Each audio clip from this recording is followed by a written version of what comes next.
Price எல்லாம் கர்த்தருக்கு ஸ்தோத்திரம். இன்று கர்த்தர் நம்மோடு பேச விரும்புகிற வார்த்தை, நீயோ கடன் வாங்குவதில்லை. ஆமேன். கர்த்தர் உன் கரங்களை ஆசீர்வதிக்கிறாரு. நீ கடன் வாங்காதபடிக்கு கர்த்தர் உங்களை பழுகி பெருக செய்ய போறாரு. அது சின்ன பைனான்ஸ் கடன் தான் போல, இஎம்ஐ இருந்தாலும் போல, எந்த யார்ட்டையும் போய் நீங்க எந்த பேங்க் லோன் எதுக்குமே போய் யார்ட்டையும் கையில் நிக்காதபடிக்கு கர்த்தர் உன் கரங்களை ஆசீர்வதிக்கிறாரு. உபாகமம் 15:6 என்ன சொல்லுதுன்னா, உன் தேவனாய கர்த்தர் உனக்கு சொன்னபடியே உன்னை ஆசீர்வதிப்பினால் நீ அநேகம் ஜாதியில் கடன் கொடுப்பாய், நீயோ கடன் வாங்காதிருப்பாய். நீ அநேகம் ஜாதியில் ஆழ்வாய், உன்னையோ அவர்கள் ஆழ்வதில்லை. கர்த்தர் உங்ககிட்ட சொல்லிட்டாரு. என்ன சொல்லியிருக்காரு? இடம் கொள்ளாம போக மட்டும் பெருக செய்யும் சொல்லிருக்காரு. உங்களை ஆசிரியக்கு ஆசிரியத்தை பெருக செய்யும் சொல்லிருக்காரு. ஆனத்தின் பலகை திறந்து இடம் கொள்ளாம போக மட்டும் ஆசிரியப்பேன்னு சொல்லிருக்காரு. நீ பிள்ளைகளை சேவசமாத்தையும் காண்பாய்ன்னு சொல்லிருக்காரு. கர்த்தர் ஆசிரியப்பட்ட மனுஷன் இப்படிதான் ஆசிரியப்படான்னு சொல்லி நீக்காலின் மூலமா அடப்பட்ட தன் காலத்தின் தன் கரையை தந்து எழுதிராத மரத்தை பொறுப்பான் சேதலாம் வாய்க்குன்னு சொல்லி எல்லா ஆசீர்வாதத்தையும் உங்களுக்கு ஏற்கனவே எழுதி வச்சுட்டாரு.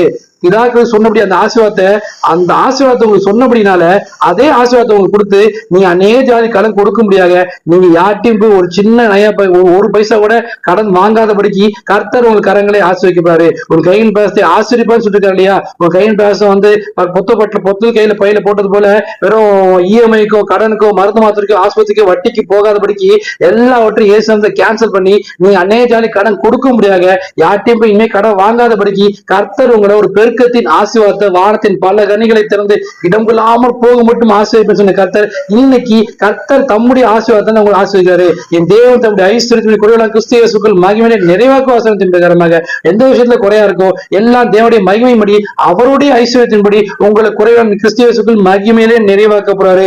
விசுவாசத்தோட காத்துருங்க. அது மட்டும் இல்லாம உபாகமம் 28:12 என்ன சொல்லுன்னா, ஏற்ற காலத்தில் தேசத்தில் மழை பெய்யும், நீ கைது செய்யும் விலையெல்லாம் ஆசிர்வதிக்கும், கர்த்தர் உனக்கு தம்ம நல்ல சலக வானத்தை திறப்பார், நீ அநேகம் ஜாதி கடன் கொடுப்பாய், நீயோ கடன் வாங்காதிருப்பாய்.